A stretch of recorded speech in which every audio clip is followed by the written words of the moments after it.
Hello everyone, welcome to बायोस्कॉलर।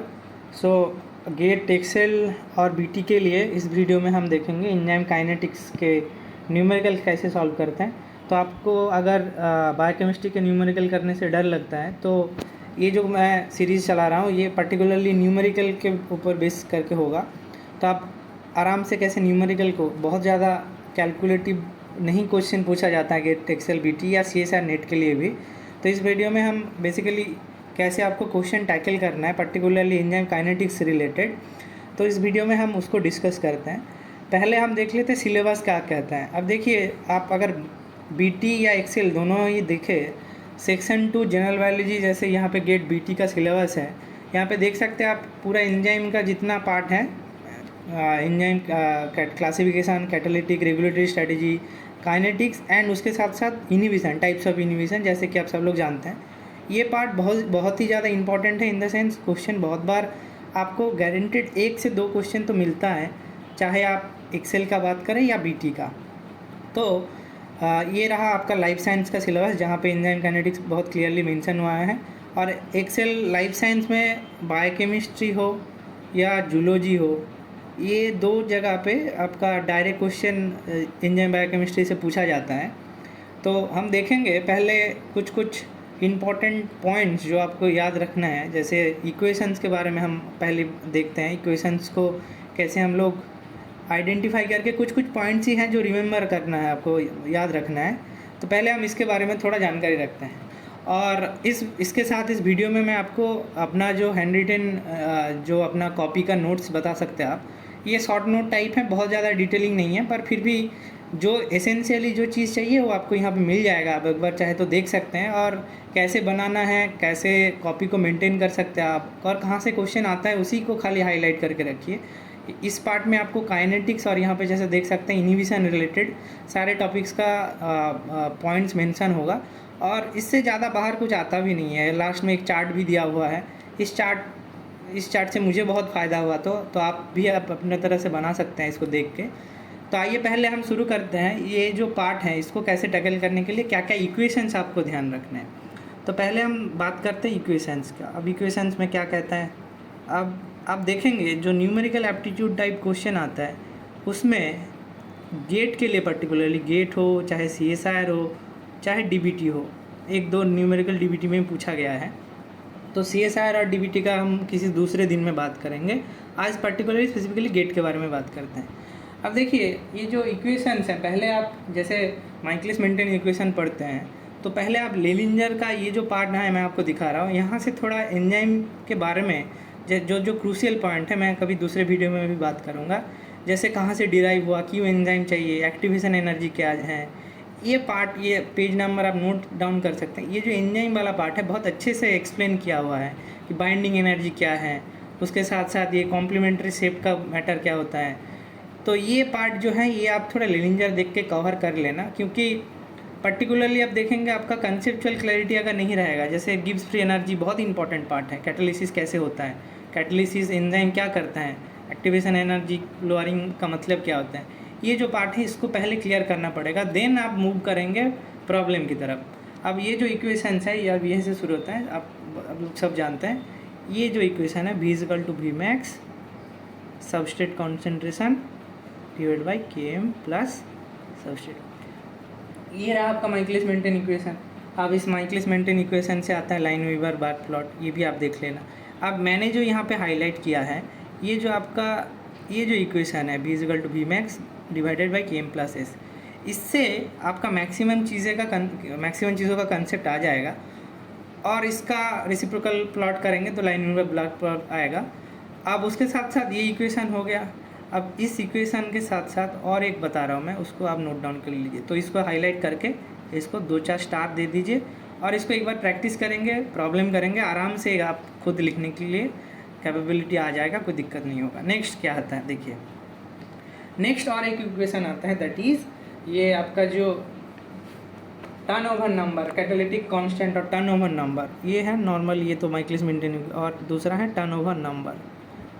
Turnover number का एक equation क्या है, टर्नओवर नंबर का इक्वेशन, टर्नओवर नंबर के cat is equal to V max by total enzyme concentration. बहुत बढ़िया, बस ET होगा, ये टोटल एंजाइम कंसंट्रेशन है, ये ET, ये आपको ऐसे मेंशन भी होता है।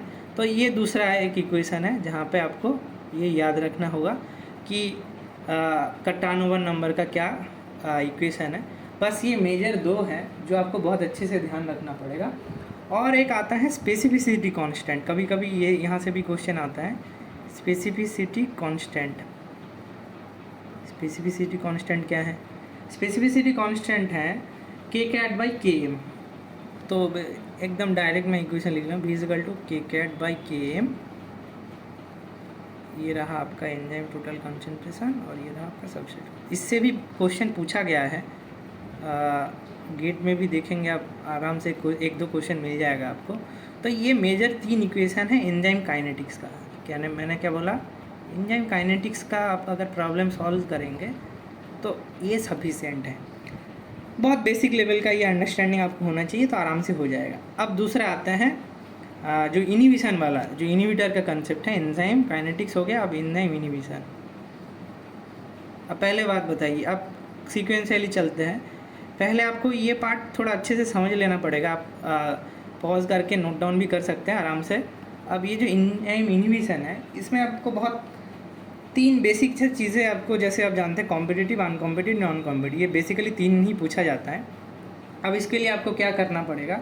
एक बहुत आसान इक्वेशन है, जैसे आपने माइकलिस मेंटेन इक्वेशन लिखा, V/Vmax substrate concentration divide by Km plus S।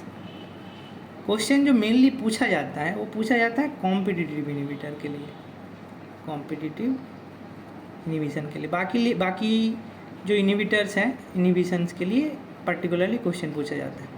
उसमें आपका जो Km ऑल्टर होता है, Km चेंज हो जाता है, इंक्रीज़ होता है। अब कॉम्पिटिटिव इनिबिशन के लिए आपको क्या करना पड़ेगा? यही जो इक्वेशन है, V/Vmax substrate concentration alpha Km plus substrate concentration. अब ये अल्फ़ा क्या है? ये अल्फ़ा है 1 plus inhibitor concentration by dissociation constant of inhibition. अब ये देखिए, ये जो इक्वेशन मैंने लिखा है, बस इतना ही सफिशिएंट है। आपको एंजाइम इनिबिशन का जो बेसिक न्यूमेरिकल है आपको इससे बन जाएगा। और एंजाइम इनिबिशन से आपको और क्या क्या याद रखना है?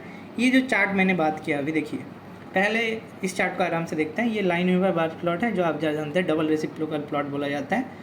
एक एक करके हाईलाइट करता है कॉम्पिटिटिव इनिबिशन। कैसे याद रखेंगे? देखिए, इसमें पहला एक काम होता है जो किसी में नहीं होता, वो है आपका जो Km है वो इंक्रीज़ हो जाता है। जैसे आप देख सकते हैं, मैंने अल्फ़ा Km लिखा था, यहाँ पे सेम चीज़ मैंने मेंशन किया, alpha = 1 plus I/Ki inhibitor concentration divided by Ki dissociation constant of inhibitor. Next most important point, Vmax unchange रहता है। ये पॉइंट आप नोट डाउन करके, जैसे यहाँ पे चार्ट है ऐसे मेंशन कर लीजिए। क्यों मैं बता रहा हूँ? क्योंकि match the following type of question जो आपका CSR या गेट DBT में पूछा जाता है, ऐसे ही एकदम पूछ लेगा कि कॉम्पिटिटिव इनिबिशन में क्या होता है। तो आप आराम से क्या कर सकते हैं कि जो Km है वो इंक्रीज़ हो जाता है। अब दूसरा, नॉन कॉम्पिटिटिव इनिबिटर। अब नॉन कॉम्पिटिटिव इनिबिशन में क्या होता है? इसमें होता है क्या, आपका जो Vmax है वो डिक्रीज़ हो जाता है, इसको आपको याद रखना है। और अनकॉम्पिटिटिव इनिबिशन में दोनों ही डिक्रीज़ हो जाता है, decrease of Km and Vmax। यहाँ पे Km का कुछ चेंज नहीं होता। यहाँ पे देखिए, कंडीशन एक होता है, कंडीशन 1 और कंडीशन 2, Km अनचेंज और Vmax is decrease by Vmax alpha. और यहाँ पे हो सकता है एक दूसरा केस हो सकता है कि Km अल्फ़ा Km से मल्टीप्लाई करके बढ़ भी सकता है, अल्फ़ा = अल्फ़ा डैश। कुछ नहीं है, इसके ऊपर बेस करके आप अगर थोड़ा बहुत इक्वेशन डिराइव करेंगे खुद से तो पता चल जाएगा। तो मैंने क्या क्या बोला यहाँ पे, जो मैंने फार्मूला नोट डाउन किया, आपको इतना काफ़ी है। क्या मैंने पहला बोला कि आपको माइकलिस मेंटेन का इक्वेशन एकदम, जब जितने बार प्रैक्टिस करेंगे उतना आपके लिए बेहतर है। Turnover number K cat = Vmax by total enzyme concentration, specificity constant V = K cat by Km into total enzyme concentration into total substance concentration. Next is आपका ये एंजाइम इनिबिशन। उसमें भी खाली आप अगर इसको थोड़ा बहुत आराम से 1-2 बार लाइन प्रैक्टिस कर लेंगे, जैसे इक्वेशन है दैट इज़ ये रहा आपका V = Vmax subset concentration alpha by Km। ये इससे आपका काम बन जाएगा। अब देखिए, और कुछ चीज़ें इंपॉर्टेंट हैं जो इस नोट्स में लिखा है, पहले उसको हम समझा देते हैं ताकि आपको चीज़ों को ग्रैस्प करने में बहुत आसानी रहेगा। जैसे मैंने यहाँ पे बात किया इनहिबिशन के बारे में, अब ये रहा मेरा खुद का हैंड रिटन, ये बहुत पुराना है और दैट इज़ सफिशिएंट। आप देख सकते हैं मैंने एग्जांपल से एक्सप्लेन किया है इन चीज़ों को। यहाँ पे जैसे एग्जांपल 1-2 करके आप अगर रखेंगे that will be very good for you, क्योंकि कभी कभी इंटरव्यू में पूछ लेता है कि कॉम्पिटिटिव इनहिबिशन जानते हो, तो एक इनहिबिटर के बारे में बताओ जो कॉम्पिटिटिव इनहिबिशन शो करता है। जैसे ये पाबा, ये सल्फोनामाइड आप जानते हैं, फॉलिक एसिड, ये एंटीबायोटिक सिंथेसिस के लिए ये कॉम्पिटिटिव इनहिबिशन जो एंजाइम को इनहिबिट करते हैं, ये that is very good example. जैसे मैलोनिक एसिड, सक्सिनिक एसिड, ये सबस्ट्रेट है, मैलोनिक एसिड इनहिबिटर है। तो ये जो है ये थोड़ा हाईलाइट करके आप कर लेना, इससे ज़्यादा कुछ और भी होगा उसको भी आप नोट डाउन कर सकते हैं। तो क्या होता है बेसिकली, तो जो कॉम्पिटिटिव इनहिबिशन होता है उसमें एक एंजाइम है, सबस्ट्रेट एंजाइम के एक्टिव साइट पे बाइंड करेगा, एंड कॉम्पिटिटिव इनहिबिशन मतलब substrate and inhibitor will compete for the active site of the enzyme. तो जब कॉम्पिटिटिव इनहिबिशन होता है तो एंजाइम इनहिबिटर कॉम्प्लेक्स बन जाता है, सबस्ट्रेट इज़ फ्री। अब इसी से रिलेटेड क्वेश्चन गेट में भी पूछा गया है कि अगर हम कॉम्पिटिटिव इनहिबिशन घटाना चाहते हो क्या करेंगे, हम सबस्ट्रेट कंसंट्रेशन इंक्रीज़ कर देंगे। प्रोबेबिलिटी अगर सबस्ट्रेट का ज़्यादा हो गया तो ये अगर 10 हैं ये 1 है तो 10 लोगों का बाइंड करने का प्रोबेबिलिटी एंजाइम के साथ ज़्यादा है। तो ये भी एक बेसिक क्वेश्चन आया था जो नेक्स्ट जो वीडियो है उसमें हम डिस्कस करेंगे। दूसरा आपका यहाँ पे इक्वेशन आता है, यहाँ पे मैंने डिराइव करके देखा है आपको। ये जो सेम चीज़ मैंने आपको बताया कि V equal to V by V max substrate concentration alpha K M, alpha क्या होता है 1 + I/Ki। अब यहाँ पे आप देख सकते हैं छोटा सा चीज़ लिखा है कि आपका जो डिक्सन प्लॉट है, ये भी CSR आजकल बहुत पूछने लगा है। Dixon plot is equation of 1/V0 versus I plot. Inhibitor के साथ अगर प्लॉट होगा तो that will be known as Dixon plot. अब यहाँ पे देखिए कॉम्पिटिटिव इनहिबिशन का जो मूल सार है वो होता है कि एम इंक्रीज़ होता है as inhibitor is increase, Vmax remains unchange. Graph देख के भी आप बता सकते हैं। ये ग्राफ भी बहुत जगह पूछा गया है, बहुत आसान है, एक बार देखिए। तो ये रहा ग्राफ कॉम्पिटिटिव इनहिबिटर का। जैसे आप लाइन यूनिवर बार प्लॉट इस इक्वेशन का भी आप ड्रॉ करेंगे तो ऐसे ही दिखेगा। यहाँ पे देख सकते हैं 1/V Km/Vmax 1 + I/Ki 1 substrate concentration. तो ये रहा आपका y = mx + c, y = mx + c। तो आपका जो स्लोप होगा Km/Vmax, यहाँ पे देख सकते हैं slope, control slope is Km/Vmax। सो हम आप अगर इनहिबिटर का कंसंट्रेशन बढ़ाएंगे तो ये 1/Vmax सेम रहेगा, उसके साथ साथ आप Km/Vmax जो है वो चेंज हो जाएगा। सो Km जब इंक्रीज़ होगा with increasing inhibitor concentration Km is increasing, so inhibitor concentration will be increase. बहुत बेसिक है, आप आराम से पॉज करके इत्मीनान से आप देखिए, चीज़ों को पहले समझिए फिर नोट डाउन करना, पॉज करके थोड़ा थोड़ा समझ के देखना। अब दूसरा है देखिए नॉन कॉम्पिटिटिव इनहिबिशन। तो कॉम्पिटिटिव इनहिबिशन में 2 चीज़ों का याद रखना, एक है ग्राफ, दूसरा है आपका इक्वेशन। बस इक्वेशन से बहुत बार क्वेश्चन पूछा गया है, इसलिए very very very much important. Next है नॉन कॉम्पिटिटिव इनहिबिशन। अब नॉन कॉम्पिटिटिव इनहिबिशन में भी जो इम्पॉर्टेंट चीज़ है, अब यहाँ से देख सकते हैं कि जो इनहिबिटर का बाइंडिंग साइट है वो अलग है और सबस्ट्रेट का बाइंडिंग साइट अलग है। ये इंपॉर्टेंट पॉइंट इसलिए है क्योंकि जो स्टेटमेंट टाइप क्वेश्चन पूछा जाता है उसमें पूछा जाता है कि भाई कॉम्पिटिटिव इनहिबिशन में ये होता है और जो तुम्हारा नॉन कॉम्पिटिटिव इनहिबिशन में क्या होता है बताओ, और अनकॉम्पिटिटिव में क्या होता है बताओ। इसके साथ अनकॉम्पिटिटिव का यही डिफरेंस है कि अनकॉम्पिटिटिव इनहिबिशन में आपका जो इनहिबिटर है वो एंजाइम सबस्ट्रेट के साथ बाइंड करता है। जब मैं क्वेश्चन कराऊंगा आपको और क्लैरिटी आएगा। तो इस पॉइंट पे मैं आप देख सकते हैं inhibitor binds to, so inhibitor binds to the enzyme substrate and forms an inactive enzyme substrate inhibitor complex. यहाँ पे आप देख सकते हैं इनहिबिटर के लिए अलग बाइंडिंग साइट नहीं है, जहाँ पे सबस्ट्रेट बाइंड कर रहा है in that place inhibitor substrate के साथ इनहिबिटर बाइंड करके मतलब दूसरे जगह एक कॉन्फॉर्मेशनल चेंज होता है। यहाँ पे देख सकते हैं after binding the substrate, binding of substrate, there is a conformational change of the enzyme and it creates an allosteric site that was not previously present. Now a certain inhibitor can bind to the enzyme substrate complex and block its activity. तो ये question पूछा गया है statement हिसाब से कि भाई बताओ कि ये जो आपका अनकॉम्पिटिटिव इनहिबिशन है इसमें किसके साथ इनहिबिटर बाइंड करता है, तो बाइंड करता है एंजाइम सबस्ट्रेट कॉम्प्लेक्स के साथ। ये बहुत इंपॉर्टेंट है। अब आइए जो आपका नॉन कॉम्पिटिटिव इनहिबिशन था, इसमें क्या होता है, इसमें ये आप देखिए, ये रहा आपका ग्राफ जहाँ पे Km इज़ अनचेंज, फिर से Km इज़ अनचेंज, और क्या होता है Vmax इज़ डिक्रीज।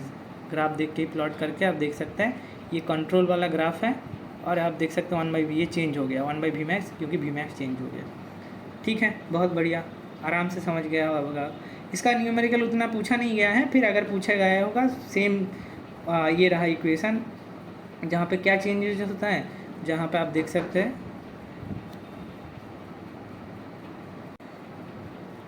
तो नेक्स्ट देखिए, यहाँ पे जो इक्वेशन है उसके बारे में थोड़ा जानकारी रखना पड़ेगा। जैसे मैंने आपको बताया Km विल बी अनचेंज और ये Vmax विल बी डिक्रीज। बहुत बढ़िया, और कुछ नहीं करना है। ग्राफ यहाँ से आप नोट डाउन करना, ग्राफ कैसे इंक्रीज हो रहा है, डिक्रीज हो रहा है, depending upon if you are increasing your concentration of inhibitor, तो क्या क्या चेंजेस होता है। ये बहुत बार मतलब कॉन्स्टेंटली पूछा गया है बहुत जगह। नेक्स्ट चीज़ आपका जो अनकॉम्पिटिटिव इनहिबिशन है उसमें ग्राफ क्या है। ग्राफ बहुत इंपॉर्टेंट है, फिर से बता रहा हूँ, इसको नोट डाउन करके रखिए, काम में आएगा। ये रहा आपका अनकॉम्पिटिटिव इनहिबिशन का ग्राफ, जहाँ पे आप देख सकते हैं कि आप इंक्रीजिंग जब जो इनहिबिटर का कंसंट्रेशन आप इंक्रीज़ करेंगे तो क्या फ़र्क पड़ रहा है। आप देख सकते हैं 1/Vmax भी चेंज हो रहा है, Km Vmax सब कुछ चेंज हो रहा है। तो ये इसके बाद भी नीचे वाला चार्ट आप देख सकते हैं Km एंड Vmax इंक्रीज़ हो रहा है। तो जैसे मैंने यहाँ पे हाईलाइट किया एंजाइम इनहिबिशन में, तो यहाँ पे मैं लिख रहा हूँ, अगर एंजाइम इनहिबिशन के बारे में पूछा गया होगा तो एंजाइम इनहिबिशन में पहला चीज़ आपको ग्राफ बहुत अच्छे से आना पड़ेगा। Graph is very very important. VVI star mark आप कितना भी कर लीजिए वो कम पड़ जाएगा। एंजाइम इनहिबिशन के लिए ग्राफ सफिशिएंट है। नेक्स्ट इज़ कंसेप्ट रिलेटेड, इसका जो Km है और Vmax है उसमें क्या क्या चेंजेस होता है, बस, और कुछ नहीं करना पड़ेगा। अब एंजाइम रिलेटेड और छोटा छोटा पार्ट है कि ये मेटल आयन कैटालिसिस में कौन कौन सा एंजाइम पार्ट लेता है। जैसे आप जानते होंगे यूरिएज में निकल पार्ट लेता है, ये कॉपी में था, आप आराम से देख लेना। नाइट्रोजन फिक्सेशन में आप जाते हैं, कोबाल्ट, कार्बोनिक एनाइड्रेज में जिंक काम आता है। ये DBT गेट के लिए भी बहुत इंपॉर्टेंट है, इन द सेंस डायरेक्ट कभी कभी क्वेश्चन पूछ लिया जाता है। तो एंजाइम काइनेटिक्स के लिए, एंजाइम इनहिबिशन के लिए पर्टिकुलरली ये जो पॉइंट मैंने मेंशन किया, आप थोड़ा इसको ध्यान रखना। और उसके साथ साथ आपका काइनेटिक्स के लिए जैसे मैंने बताया टर्नओवर नंबर और स्पेसिफिसिटी कांस्टेंट, उसको थोड़ा देख लेते हैं पहली बार। तो ये पार्ट आपको मिल जाएगा, ये मैं अटैच कर दूंगा। ये रहा आपका टर्नओवर नंबर और कैटालिटिक काउंट। कितना छोटा से पार्ट में मैंने पूरा मेंशन करके रखा है। आराम से आप इतने थोड़ा सोच समझ के अगर पढ़िएगा आपको बहुत अच्छे से समझ में आएगा। यूनिट्स भी बहुत इंपॉर्टेंट हैं हर एक का, आप देख सकते हैं यूनिट्स यहाँ पे मैंने मेंशन किया है। यूनिट्स भी very important in case of turnover number. अब टर्नओवर नंबर बहुत बार डेफिनेशन भी पूछा गया है। तो क्या होता है टर्नओवर नंबर? टर्नओवर नंबर होता है maximum number of substrate molecule is converted to product per molecule of enzyme per unit of time. ये बहुत इंपॉर्टेंट है, per molecule of enzyme, per molecule of enzyme and per unit of time. तो जब saturation हो जाएगा V equal to Vmax, अब Vmax equal to ये रहा Kp और K2 है, K Vmax by total enzyme concentration. इससे रिलेटेड क्वेश्चन भी आपको मिलेगा, अब आराम से देख सकते हैं। ये जो K2 है, अब अगर जो माइकलिस मेंटेन इक्वेशन डिराइव होता है, इस इक्वेशन को थोड़ा देखेंगे आराम से। पहले तो enzyme plus substrate, enzyme substrate, उसके बाद नेक्स्ट जो स्टेप होता है एंजाइम सबस्ट्रेट टूट के बनता है एंजाइम प्लस प्रोडक्ट। ये रहा एंजाइम प्लस सबस्ट्रेट बनता है enzyme substrate complex. Next step में enzyme substrate dissociate, enzyme substrate will be converted enzyme plus product. ये रहा आपका K2। K2 is a equilibrium constant for the product formation. यहाँ पे भी अगर मैंने यहाँ पे मेंशन किया है, मैंने आराम से यहाँ पे मेंशन किया हुआ है, तो आप यहाँ से भी देख सकते हैं। ये जो ब्रिग्स-हेल्डेन इक्वेशन है, जहाँ पे स्टेडी स्टेट अप्रोच लगाया जाता है, तो ये जो पार्ट है, इस पार्ट से आपको बेसिक आइडिया मिलेगा कि माइकलिस मेंटेन इक्वेशन, ये आपने सेमिस्टर के दौरान पढ़ा भी होगा। तो दैट्स वाई ये बहुत इंपॉर्टेंट है समझने के लिए कॉन्सेप्ट। ये जो Kp है, it's nothing but K2 only. K2 क्या था? एंजाइम प्लस प्रोडक्ट फॉर्मेशन का जो इक्विलिब्रियम कांस्टेंट था, दैट इज K2। अब स्टेडी स्टेट एग्जाम्पशन में क्या क्या है वो भी देखते हैं। पहले हम देखते हैं टर्नओवर नंबर, जैसे मैंने बताया। तो ये इसलिए इम्पोर्टेंट है कि स्टेटमेंट हिसाब से भी पर्टिकुलरली गेट एक्सेल केमिस्ट्री में पूछा गया था। अभी क्वेश्चन कराऊंगा तो आप देखना।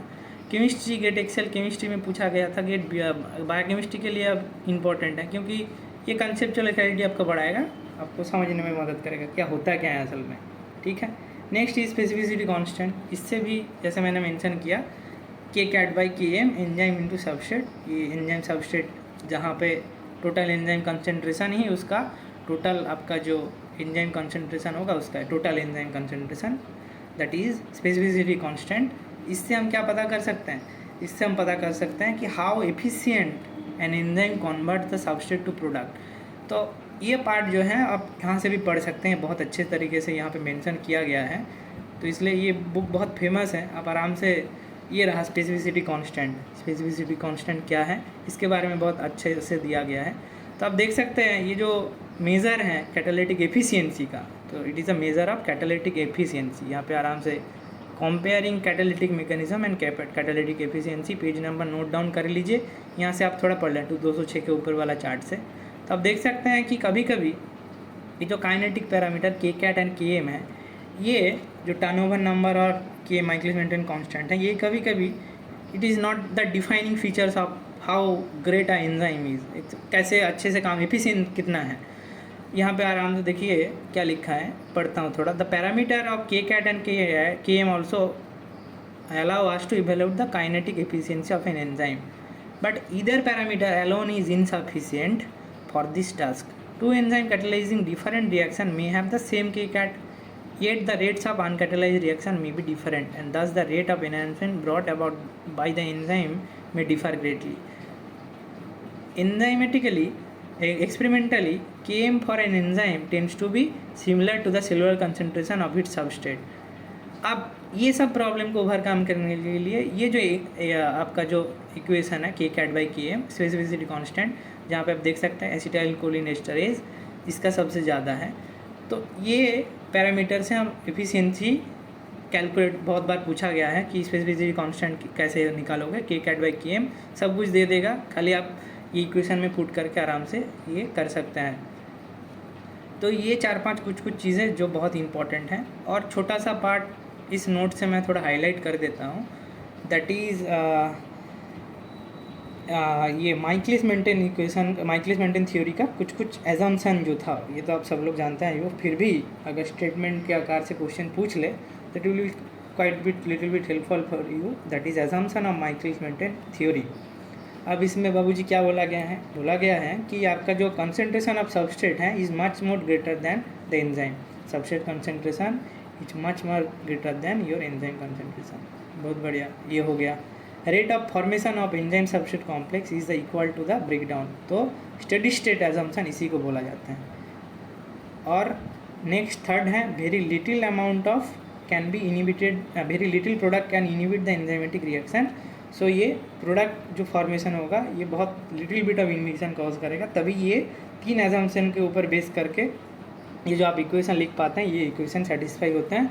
इस रिलेटेड जो क्वेश्चन है हम अगली वीडियो में देखेंगे, तब तक के लिए आप ये पार्ट आराम से पॉज करके नोट डाउन करके, उसके साथ साथ यहाँ पे आपको आइसोजाइम के बारे में भी थोड़ा बहुत आइडिया मिल जाएगा, आइसोजाइम क्या होता है, और example particular lactate dehydrogenase, glucokinase, hexokinase, creatine kinase और आइसोजाइम और आइसोजाइम्स, ये क्या होता है, इसमें मैंने यहाँ पे हाईलाइट भी किया है। देखिए ये सारी चीज़ें इंपॉर्टेंट है, इसलिए सब कुछ हाईलाइटेड है कि have more than one isoform, difference in the amino acid sequence but they catalyse the same chemical reaction.